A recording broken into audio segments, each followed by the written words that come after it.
Abraham Lincoln, one of the most famous presidents ever born. Good old Abe.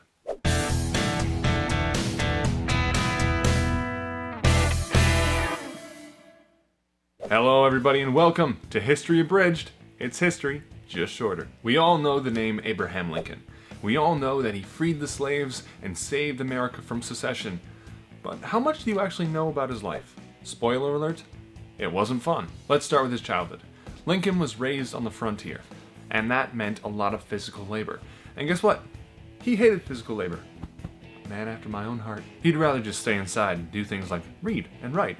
But no, those behaviors are obviously signs of laziness, and his father forced him to work out in the fields with everybody else, which is fair, but I understand why he hated it. Oh, and his mother wasn't exactly around to comfort him either.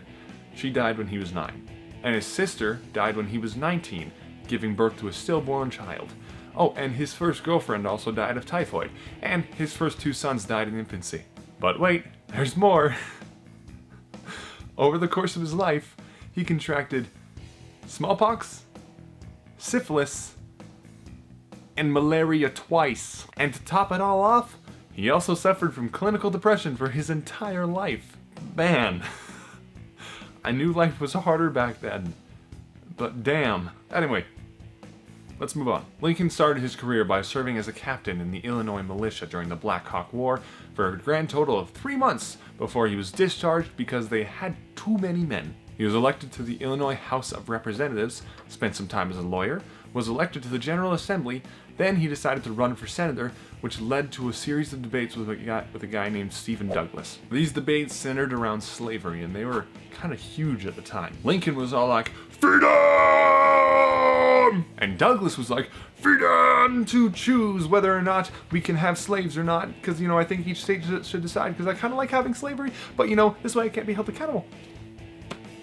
So obviously, Douglas won that debate.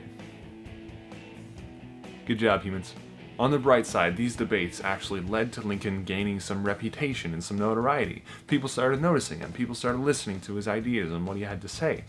And this eventually led to him getting nominated and elected President of the United States. And as soon as he was elected, all the slave states got all huffy and decided that they were their own sovereign state, called the Confederate States of America. Now this led to the American Civil War. And Lincoln's official story for justifying the war was that he was desperately trying to keep the Union together. But of course, being a politician, he had another agenda as well. In 1863, the Battle of Gettysburg was won by the Union, and afterward, Lincoln gave one of the most famous speeches in American history, the Gettysburg Address. The significance of the speech was that Lincoln wholeheartedly believed in the words in the Declaration of Independence that all men are created equal, and thus the emancipation of the slaves became a driving force in the war effort. The war was fought over the course of several years. Now, there were a ton of times where this war could have ended. Several peace talks took place, but the Confederate States always demanded that they be allowed to keep their slaves, and that was something that the Union would not accept. The war finally ended in 1865, about a year into Lincoln's second term.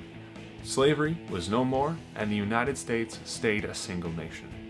And then John Wilkes Booth shot Lincoln in the head, and thus ended the life of one of the most popular presidents in US history. Abraham Lincoln. Lawyer, politician, breaker of chains, and, overall, just kind of seems like a cool guy. And that was the life of Abraham Lincoln. Abridged.